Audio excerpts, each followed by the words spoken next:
She served him coffee every morning without saying a word, just a smile, a nod, the same routine for 3 years. Then one day, he looked up from his newspaper and said something that would change her life forever. "You're going to run my new shop. What makes someone see potential in a complete stranger? What hidden power lies in the smallest acts of consistency? You're about to discover how a simple cup of coffee became the foundation of an empire." Maria was 19, working the morning shift at a small cafe in downtown Montreal. Every day at 6:47 a.m., the same man walked through the door. Dark coat, leather briefcase, eyes that seemed to carry the weight of decisions that moved millions. She never knew his name. He never asked for hers. But she remembered how he took his coffee, double espresso, no sugar, a splash of milk, served at exactly the right temperature. She had it ready before he even reached the counter. 3 years. Over 1,000 cups of coffee. Not once did they exchange more than a transaction, until that Tuesday morning when everything shifted. The cafe was empty, except for them. Rain hammered against the windows like urgent fingers tapping for attention. He sat at his usual corner table, but something was different. Instead of opening his newspaper, he watched her work. "Do you know why I come here?" His voice cut through the hum of the espresso machine. Maria froze. In 3 years, these were the most words he'd ever spoken to her. She turned slowly, coffee pot still in hand, unsure if he was even talking to her. "The coffee?" she ventured, her English still carrying traces of her Portuguese accent. He shook his head. A smile played at the corners of his mouth. Not the polite smile of a customer, something deeper, something that suggested he knew a secret she didn't. "I own 14 businesses," he said, setting down his cup with deliberate precision. "I could get coffee anywhere. I could have someone bring it to me, but I come here." The rain intensified. The fluorescent lights flickered. Maria felt like she was standing at the edge of something vast and unknowable. Why was he telling her this? "Every morning you have my coffee ready, not because I asked. Not because you have to, because you pay attention, because you care about getting it right." He leaned back in his chair. "Do you know how rare that is?" She didn't know what to say. Her hands trembled slightly as she set the coffee pot back on the warmer. This felt like a test, but she didn't know the questions. "Most people sleepwalk through their jobs," he continued. "They do the minimum. They watch the clock. They complain about their circumstances. But you turn making coffee into an art form." Maria had never thought about it that way. To her, it was just coffee, just a job to pay for night classes, just a way to send money back home to her family. But as he spoke, she began to see her daily routine through different eyes. Think about your own life right now. How many opportunities have you missed because you were too busy going through the motions? How many doors remained closed because you didn't realize you were already holding the key? "I'm opening a new venture," he said, pulling out a business card. "A flagship store, something different, something that requires someone who understands that success isn't about the big gestures. It's about the 1,000 small things done right." The business card was simple, elegant, just a name and a number. Richard Beaumont.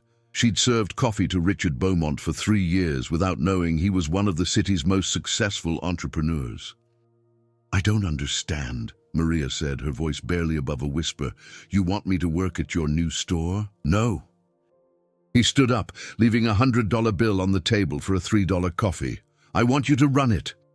The words hung in the air like suspended raindrops. Run it? She was 19. She'd never managed anything bigger than her own schedule.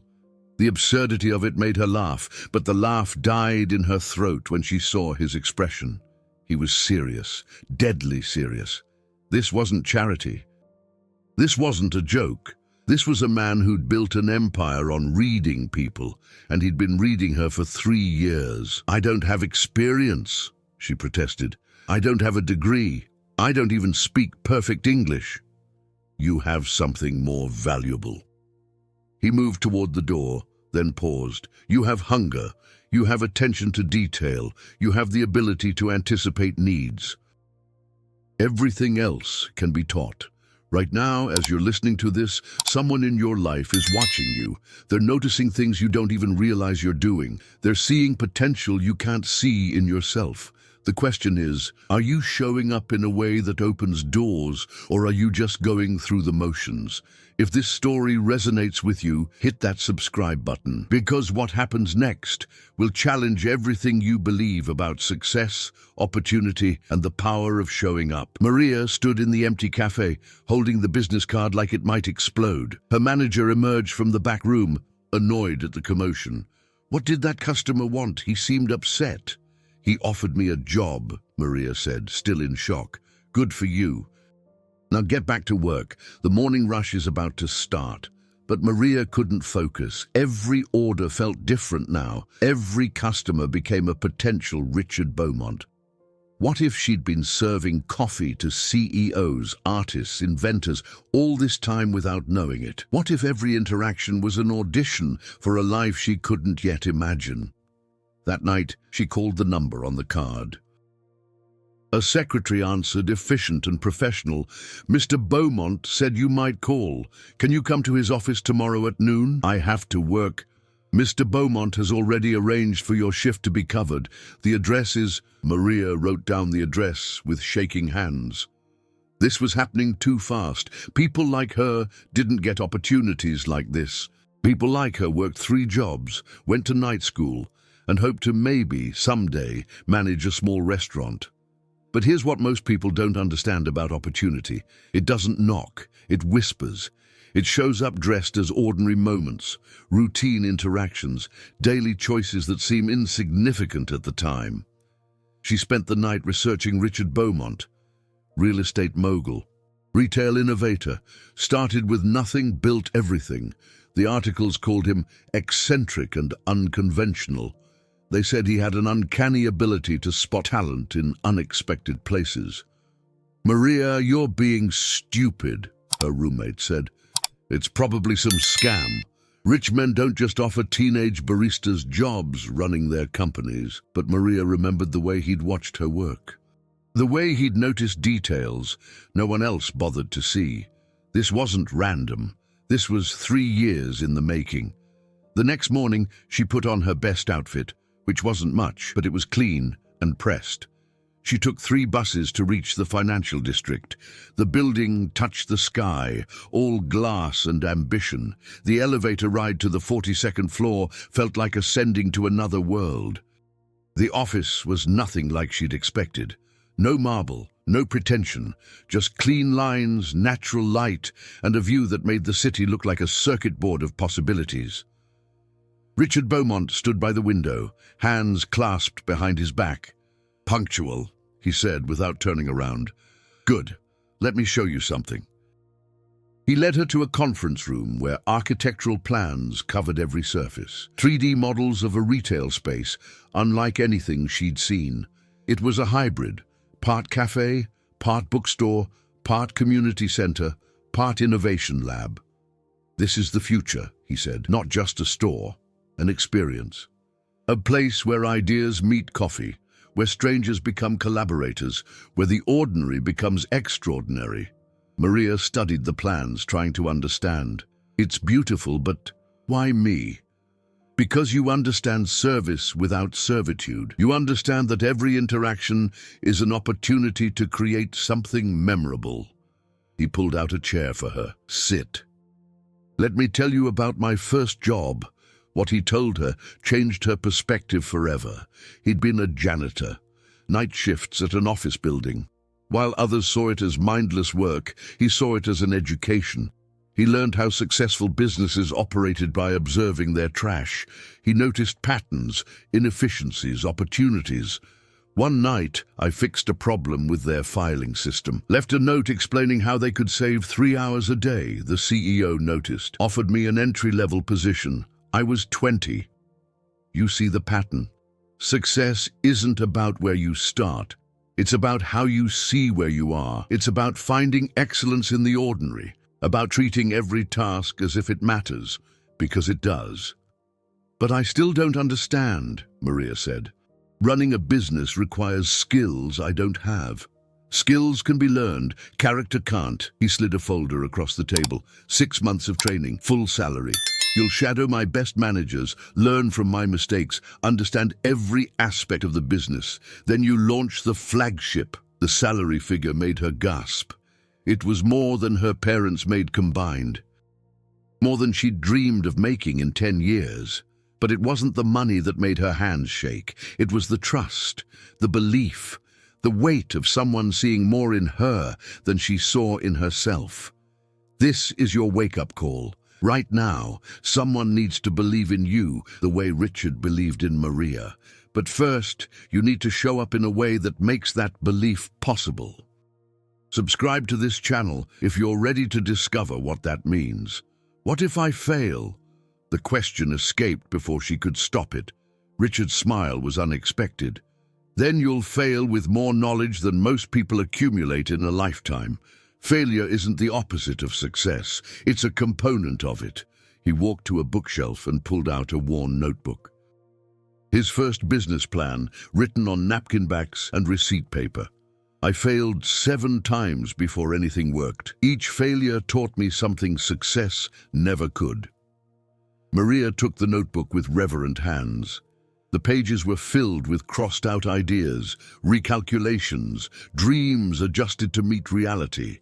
It was a map of persistence, drawn in ink and determination. Let me tell you what I really saw in that cafe, he continued. Every morning, you wiped down tables that were already clean. You arranged chairs that didn't need arranging. You created order and beauty in a space most people barely noticed. He was right. She did do those things, but she'd never thought anyone noticed. She did them because chaos bothered her, because beauty mattered, because if she was going to spend 8 hours somewhere, it might as well be somewhere pleasant. That's the difference between a job and a calling. You weren't serving coffee. You were creating moments of peace in people's chaotic mornings. You were providing consistency in an inconsistent world. The weight of his words settled on her shoulders like a ceremonial robe. She thought about all the mornings she'd wanted to call in sick, all the times she'd forced herself to smile when she didn't feel like it. Had those moments been investments in a future she couldn't yet see? The training starts Monday, he said, unless you have other plans? Other plans? She was scheduled to work at the cafe, attend night school, study for exams. She'd probably fail because she was too tired to concentrate. She was planning to continue the cycle of exhaustion that led nowhere, except to more exhaustion. No, she said, her voice stronger than she felt. No other plans. The contract was straightforward. 6 months of intensive training, mentorship from leaders across his various businesses, then full responsibility for launching and running the flagship store. The success metrics were clear but achievable. The support system was comprehensive. Walking out of that building, Maria felt like she was wearing someone else's life. The city looked different from the ground when you'd just seen it from the 42nd floor. Every person rushing past had a story. Every building held dreams. Every corner offered possibilities. She called her mother from the bus. The conversation was in Portuguese, rapid and emotional. Her mother cried. Not sad tears. The kind that come when prayers you didn't even know you were praying get answered. But why you? Her mother asked. There must be some catch. Maria thought about it. Why her? She wasn't the smartest barista at the cafe. She wasn't the fastest. She wasn't the one with the business degree or the connected family. She was just the one who cared about getting the coffee temperature exactly right. Here's what most people miss. The universe is constantly conducting auditions. Every task you complete, every interaction you have, every problem you solve or don't solve is part of your performance. The question isn't whether you're being watched. The question is, what are you showing? That weekend, she gave notice at the cafe. Her manager was furious. You're throwing away a steady job for some promise? What if it doesn't work out? Then I'll know I tried, Maria replied. What if it does work out? Her co-workers had mixed reactions. Some were inspired, some were jealous, some warned her about rich men and their intentions. But Maria had seen something in Richard Beaumont's eyes that transcended typical motivations. He wasn't looking for gratitude or anything else. He was looking for excellence. The training began like drinking from a fire hose. Financial management, supply chain logistics, human resources, marketing psychology, customer experience design. Each day brought new challenges, new languages to learn, new ways of thinking. Her first mentor was Jennifer, who ran Beaumont's most successful retail location. "Forget everything you think you know about business," she said on day one. "We're not in the transaction business, we're in the transformation business." 3 months into training, Maria understood what Jennifer meant. Every successful Beaumont business had the same DNA. They transformed ordinary experiences into memorable ones. A furniture store that felt like an art gallery. A restaurant that felt like a dinner party. A gym that felt like a community center. "People don't buy products," Richard explained during one of their weekly meetings. "They buy better versions of themselves. Your job is to create the space where that transformation feels possible." Maria's notebook filled with observations, ideas, revelations. She learned that the difference between good and great was usually 5% more effort. She learned that systems could create freedom, not limit it. She learned that leadership wasn't about being the smartest person in the room. It was about bringing out the smart in everyone else. But the most important lesson came during a particularly difficult week. She'd made a costly mistake in a practice scenario, misjudging market demand for a product line. The failure stung, made her question everything. "Good," Richard said when she reported the failure. "Now you know what that particular mistake costs. Most people learn that lesson with real money, real jobs on the line. You learned it in a simulation. That's the point." Think about your own relationship with failure. Do you see it as evidence that you don't belong, or as tuition for an education you can't get any other way? The difference between those two perspectives is the difference between staying where you are and going where you're meant to be. This channel exists for people ready to change that perspective. If you're one of them, make sure you're subscribed and hit the notification bell, because the transformation is just beginning. The flagship location was scheduled to open in 3 months. Maria spent every waking hour preparing. She hired staff based on attitude over experience, remembering her own journey. She designed systems that encouraged excellence without demanding perfection. She created a space that whispered possibilities to anyone who entered. "You're ready," Jennifer said after reviewing Maria's final presentation. "More ready than I was when I started." But Maria didn't feel ready.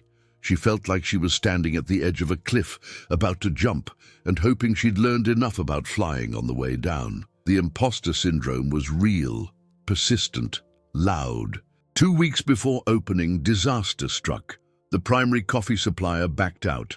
The custom furniture was delayed. 3 key hires quit, nervous about working for someone so young.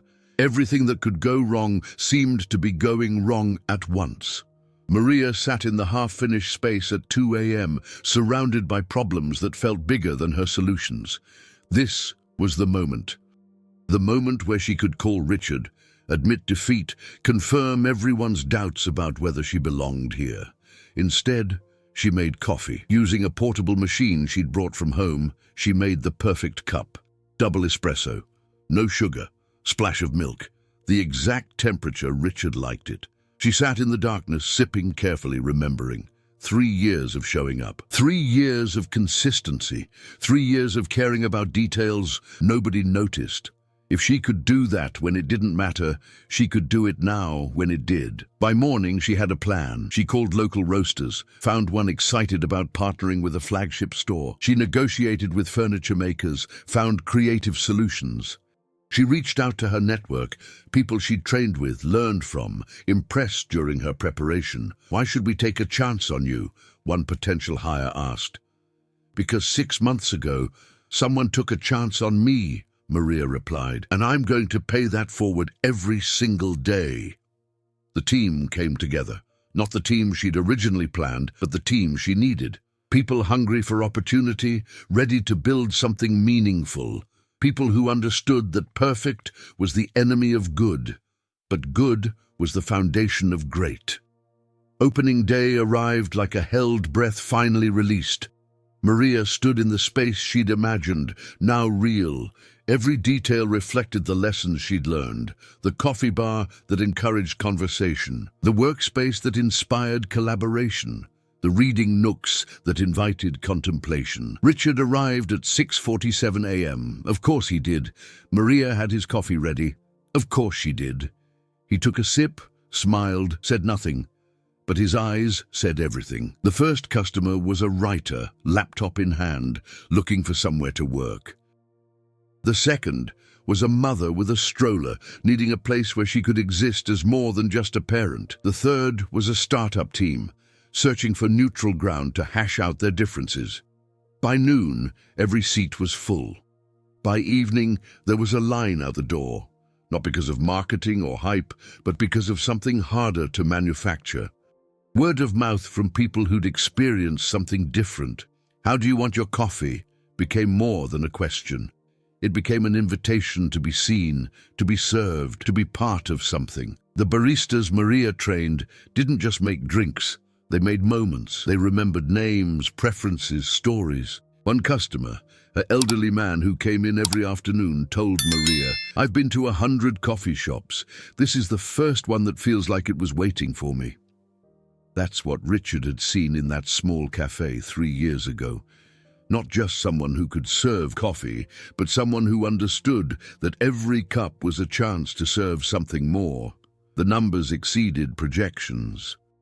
But more importantly, the stories accumulated. The novelist who finished her book in the corner booth, the business partners who resolved their conflict over Maria's special blend, the teenager who found his first job because Maria believed in potential over experience. "You've created something special," Richard said during their monthly review, "but don't get comfortable.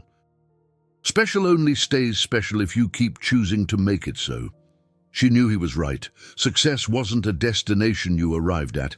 It was a direction you committed to. Every day brought new challenges, new opportunities to prove that the faith placed in her wasn't misplaced. 6 months after opening, Maria received an email that made her cry. It was from a young man who worked at a fast food restaurant. He came in every morning before his shift, ordered the cheapest coffee, stayed as long as he could.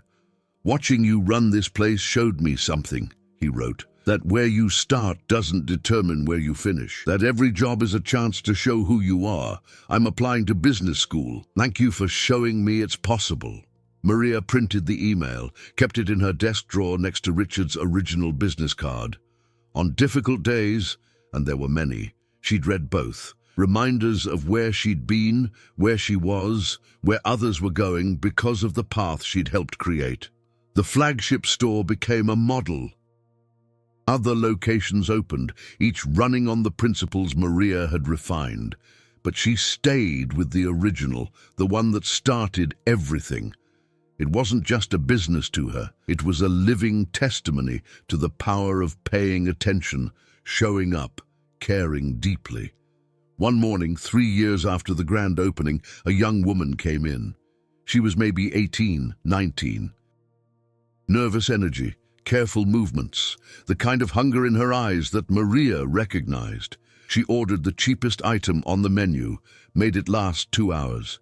Maria watched her, watched how she cleaned up not just her own table, but the ones around her, watched how she held the door for others, watched how she studied everything with the intensity of someone trying to decode the secret of success. After a week of this routine, Maria approached her. "What's your name?" "Sophia," the girl replied, startled. "I'm sorry, am I staying too long? I can—" "No," Maria interrupted. "Stay as long as you like. But can I ask you something? What do you see when you look around this place?" Sophia's eyes widened.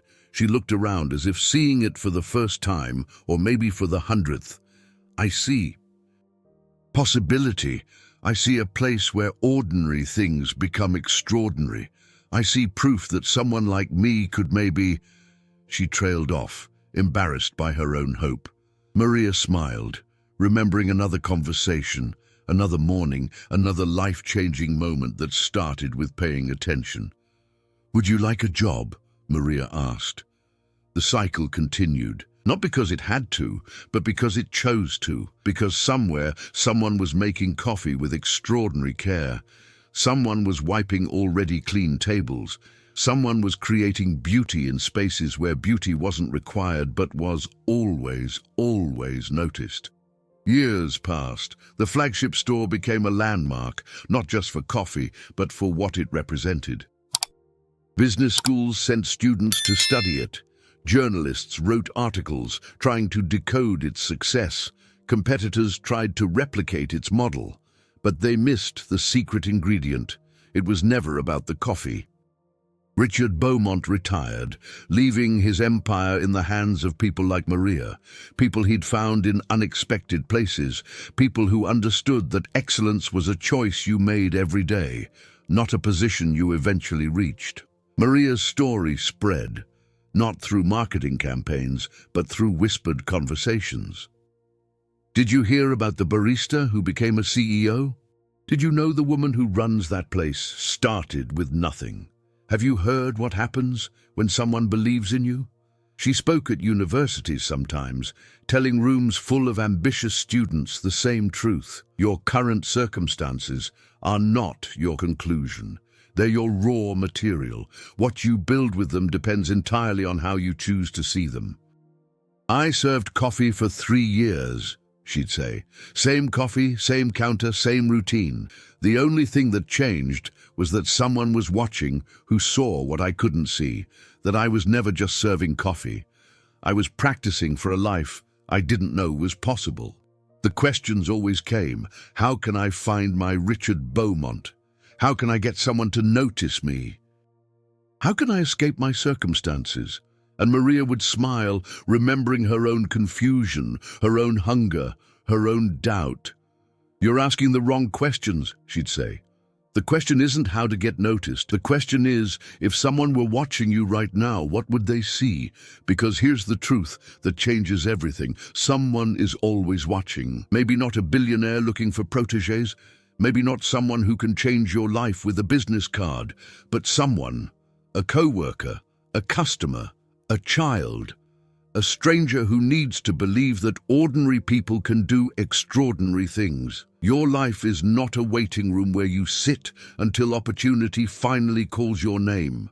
Your life is the opportunity. Every task, every interaction, every moment when you choose between good enough and a little bit better, these are the building blocks of a future you can't yet imagine.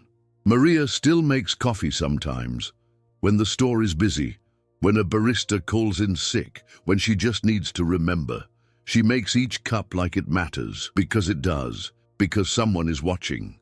Because excellence isn't a destination, it's a practice. The young woman she hired, Sophia.